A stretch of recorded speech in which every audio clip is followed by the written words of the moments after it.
1 p.m. Central African Time. We continue the conversation about illicit alcohol trade in South Africa with the CEO of the Drinks Federation of South Africa, Angela Russell.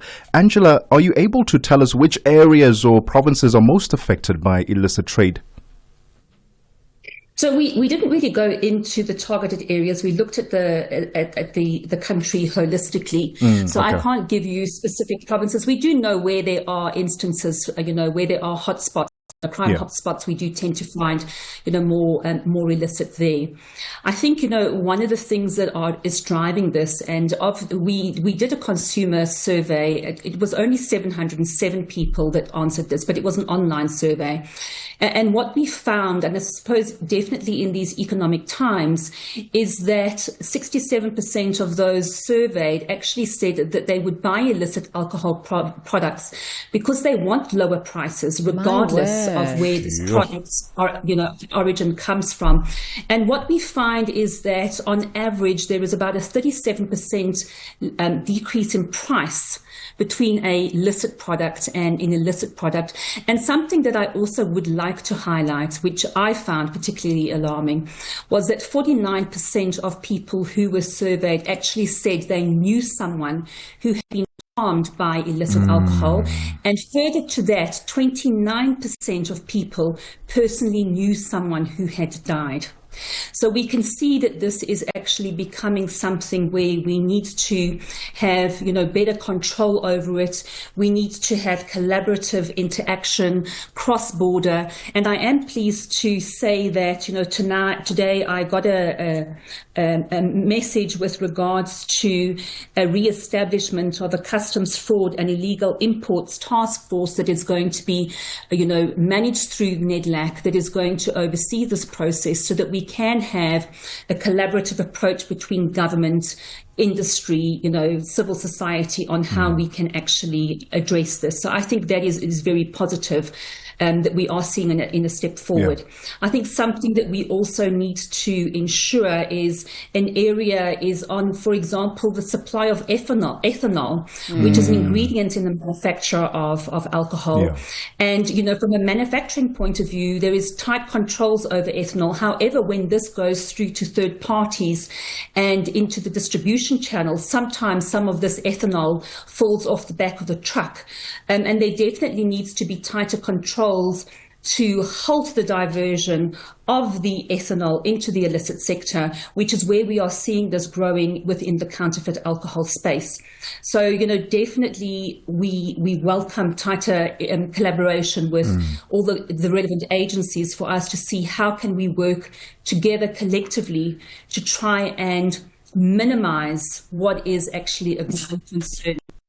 Angela, I am just so staggered by the data that you gave us there. It sounds for sure like there is a market if 30+% of the people that you surveyed saying that they would knowingly purchase this alcohol, right? But outside of just a demand, because it sounds like with an even 55% increase in the number of people that have been buying illicit alcohol, there certainly is a demand. Outside of that, what are the structural policies or structural not challenges, but challenges are there that sustain this trade, this kind of trade? One of the key things for me is with regards to deterrence. What are the punitive measures for those people who actually get caught? So we do know, and we do see on TV a number of busts that take place. They find areas that are selling illicit alcohol. They do find manufacturing facilities that are becoming a lot more sophisticated. But I think there seems to be a challenge that this is not deemed a priority crime. And even though there are punitive measures, we do not see these punitive measures really being enforced. People may come out with a 5,000 Rand fine, they pay the fine, and off they go back into this lucrative business of illicit alcohol. So I think there needs to be a lot of work that we do around how can we ensure that there are stronger punitive measures for those who are caught. We know that there are large crime syndicates that are involved here. So there are those factors that we need to take into consideration as well. But definitely, for me, it's the also the emphasis of the police force, border control. And I can say that we've seen great success from border control's point of view, because we have seen the smuggling of illicit alcohol decreasing from 2017. From 28%, it went up to 31% of the illicit market in 2020, and then has dropped down subsequently to 23%. So you are seeing positives taking place with, for example, in border control, but enforcement definitely an area that we need some great collaboration on, as well as, and as I say, from an MPA to ensure that those punitive measures are implemented, a lot more rigid, so that people, there is Angela, an incentive for them to stop.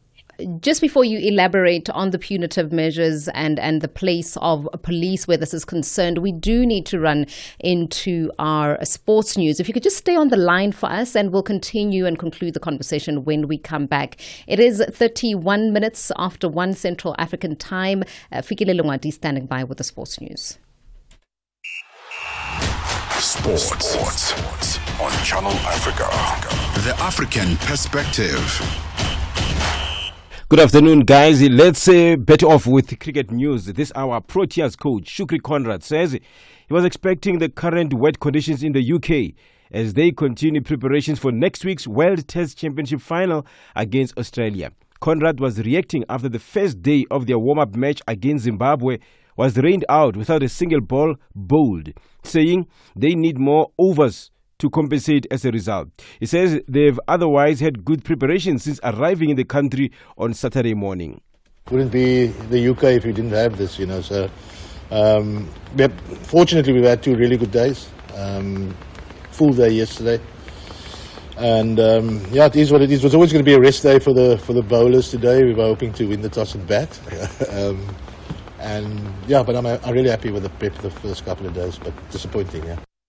Conrad says it's important to have playing time in this match so the players can get some mileage under their belts ahead of the all-important one-off test at Lord's. Batters to spend some time at the wicket, bowlers to get some more miles in the legs. That's pretty much what this 4-day game was going to be about anyway. Batters to take control of their prep, how much they want out of it, what they want out of it. I'm not going to determine that for them. Now, tennis news. South African wheelchair tennis star Khutatso KG Munjane celebrated a birthday in style when she won through to the quarterfinals of the ongoing French Open at Roland Garros in Paris. The 3-time semi-finalists on the famous red clay beat Macarena Cabrillana of Chile 6-3, 6-3 to set up a contest against number 4th seed Ziying Wang of China in the quarters. Munjane, who turned 39 on the day, is a 5-time Team South African Paralympian and was last at Roland Garros at Paris 2024, where she had to withdraw due to personal issues. She reached the semi-final at the French Open in 2013, 2021 and 2022. The left-handed South African dominated the stats with 2 aces and 61% of her winning points, coming off her first serve, with the final point coming after a match lasting 1 hour, 37 minutes. Munjane is one of the 2 Team South African Paralympians in the French Open, and the other being Donald Rampardi. Let's end with golf news. The Professional Golf Association PGA says John Deere has signed an extension to remain the title sponsor of the John Deere Classic through 2030. John Deere has sponsored the event since 1998. The 2025 tournament begins on the 3rd of July at TPC Deere Run in Silvis, Illinois. Per the PGA Tour, the John Deere Classic has helped raise more than $189 million for charity, with 99% of that being raised since John Deere served as the title sponsor. For any sports stories you'd like to share with us, please send an email to newsroom@channelafrica.co.za or call us on +2711 714 4459. This is Channel Africa Sport with me, Fikile Lungwadi. Sports on Channel Africa. The African perspective. Vue d'Afrique avec Joël Mouteba. Alors peut-on considérer cette décision comme un désengagement durable des États-Unis vis-à-vis du développement africain ou s'agit-il d'un simple réalignement stratégique? Bon, ça peut être les deux à la fois. Donc, au lieu de donner de l'argent à la Banque africaine de développement pour partager en vrac, ils préfèrent maintenant donc cibler les pays partenaires en Afrique. Ça, c'est pour le réalignement stratégique. Alors, et aussi, ce n'est pas un désengagement durable, mais je pense que dans les 2 ou 3 prochaines années, il veut d'abord remettre de l'ordre dans ses affaires. Vue d'Afrique. Du lundi au vendredi, de 15h à 16h, temps universel. All right, it's 35 minutes after 1 Central African time. Let's get the latest in business with Thabiso Lohoko.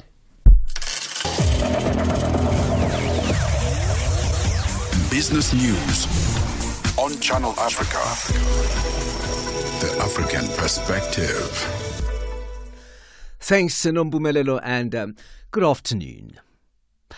South Africa's automotive sector is bouncing back with the new passenger sales hitting just over 102,000 units in the first quarter of 2025, the highest in years. This is according to TransUnion's latest Mobility Insights report. The report highlights key market shifts, including a rise in younger, budget-conscious buyers, influenced heavily by TikTok and Instagram. While new car sales soar, used vehicle demand is slowing due to competitive pricing on new models. Chief Executive Officer of TransUnion Africa is Lee Nake. Over the course of the last 5 months, we've seen that consumers have become a lot more educated about the purchases they make. In fact, for the first half of last year, we saw that they prefer to stay with used cars for a longer period of time. They started to think less about chasing after a brand new car and asking themselves, can I afford to repay this debt to my bank or my lender? The meeting that had been scheduled to adopt the report on the fiscal framework and revenue proposals for 2025-2026 remains delayed. The joint meeting of the South African Parliament's Standing Committee on Finance and the Select Committee on Finance could not be held due to lack of a better equipped venue.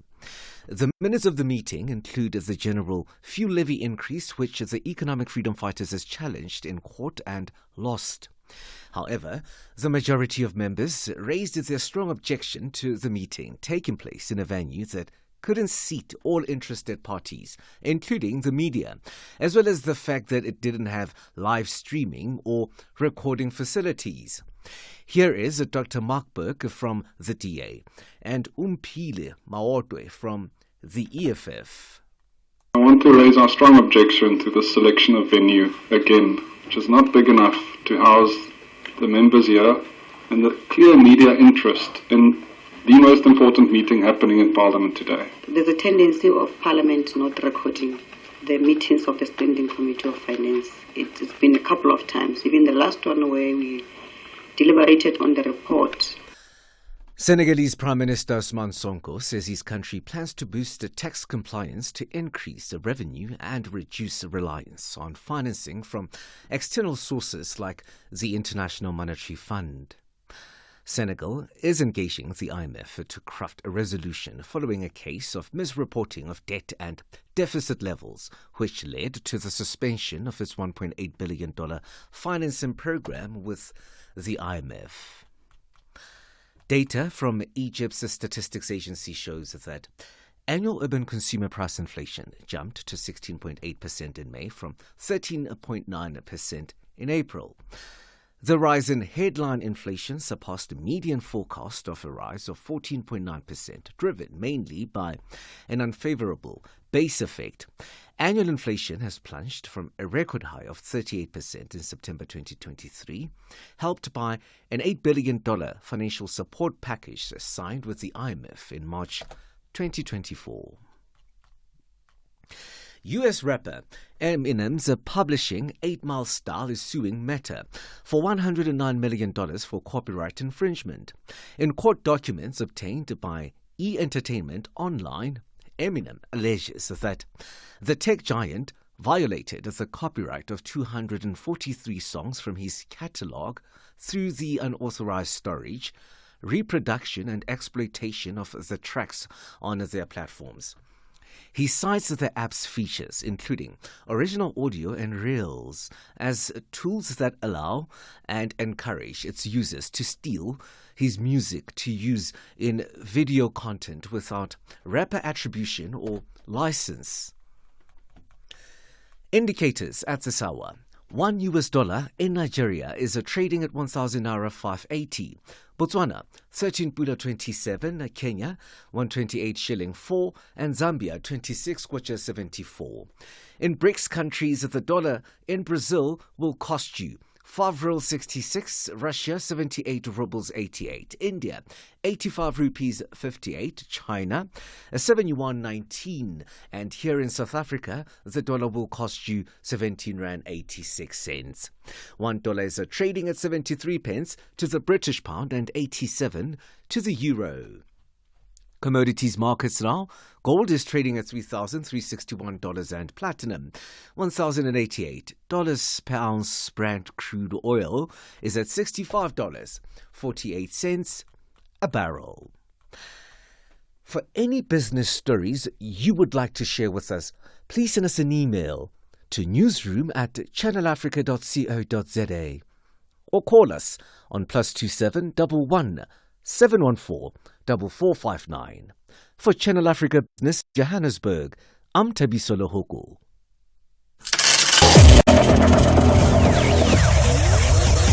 Business news on Channel Africa. The African perspective. Get the news, music, and lifestyle of Africa on Channel Africa. The African perspective. We are telling aspirational and empowering stories this Africa Month on Channel Africa, the African perspective. Connecting Africa to the world, the upside with Nompumelelo Ngubeni and Tebogo. Bringing you Africa's brightest ideas and untold stories. Well, it's 18 minutes before 2 p.m. Central African time. Let's continue our conversation about illicit alcohol trade in South Africa and its effect and impact on the economy and on health as well. Because we've heard many stories of people ending up in hospital and some dead. Yeah, worst case scenario, dead because of illicit alcohol, the illicit alcohol market. We're still joined on the line by Angela Russell. She is the CEO of the Drinks Federation of South Africa. Angela, let's talk about how the public can help in identifying illicit activity and reporting it. I think, in the study that we did, talking to the consumers, we did have about a third of them saying that they were able to recognize illicit alcohol. I think one of the challenges that we do see is how sophisticated these criminal syndicates are becoming. I think one of the things that we do talk around is the pricing. So as I've said previously, on average, these products are about 37% less expensive.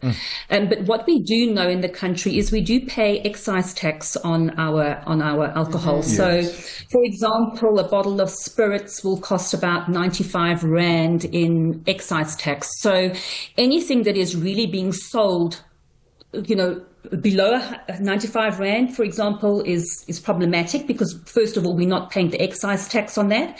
And secondly, if it's just marginally above that, we also have to question, there's obviously cost of products, costs of packaging, etc., as well as cost of manufacturing that goes on. So for me, it always raises a question around if that price is too low, it probably is too good to be true. So we need to really start asking questions around that. So I think that's one of the first things that consumers can look out for. But I also think there needs to be a lot of education and awareness around, what are they looking for in especially counterfeit alcohol, because this is where where the health issues and the harms can take place. So just some of the quick things that we look at is, for example, starting at the top of the bottle, looking at the cap. Is the cap printing good? Is the cap sealed properly? Moving down into the bottle of the alcohol, looking at the full level of the alcohol. Generally, if you're looking on shelf, the full level should be consistent. If there's inconsistency, this is a problem. Also looking at the quality of the liquid. Often we see black particles or strange things floating in this counterfeit products. Also can be hazy or look diluted, because sometimes even within the counterfeit spacing, they are just diluting the alcohol, which is also not fair to the consumer. Then also looking at the printing of the label. Is the label at the correct height? Is the printing of good quality?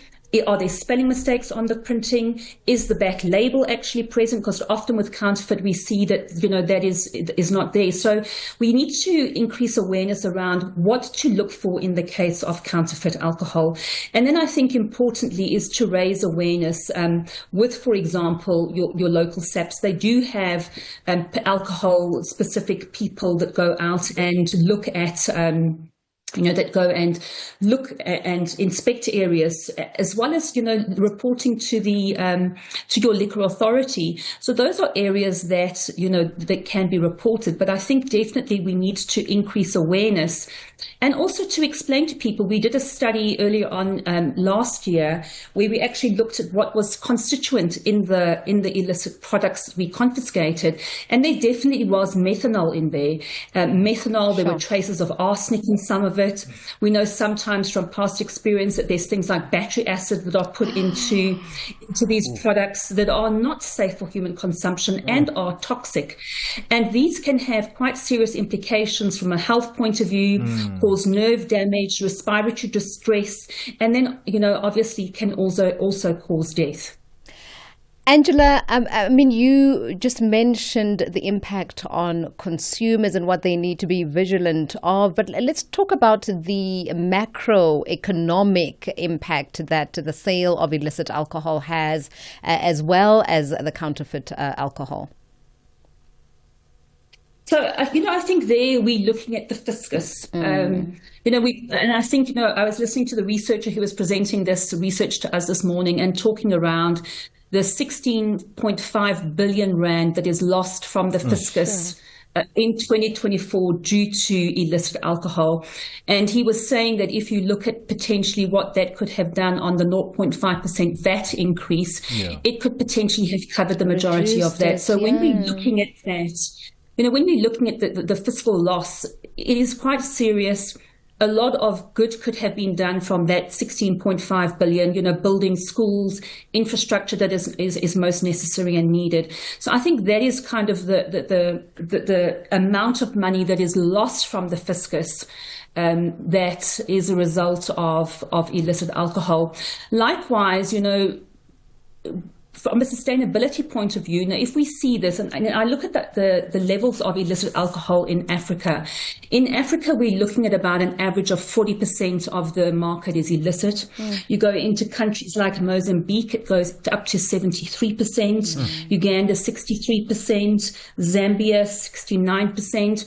So, if you're going to continue on this trajectory, not only are we going to have a illicit market, as is the case now with tobacco, that is larger than the licit market, but it is also going to have dire consequences for the employment that we create within the sector, as well as the viability of the sector. So these are things that we really need to take seriously, and there are instances in other countries that where you see the political will and you see the collaboration, you can definitely see the decrease in the amount of illicit alcohol that is found. And we have examples like that of Panama.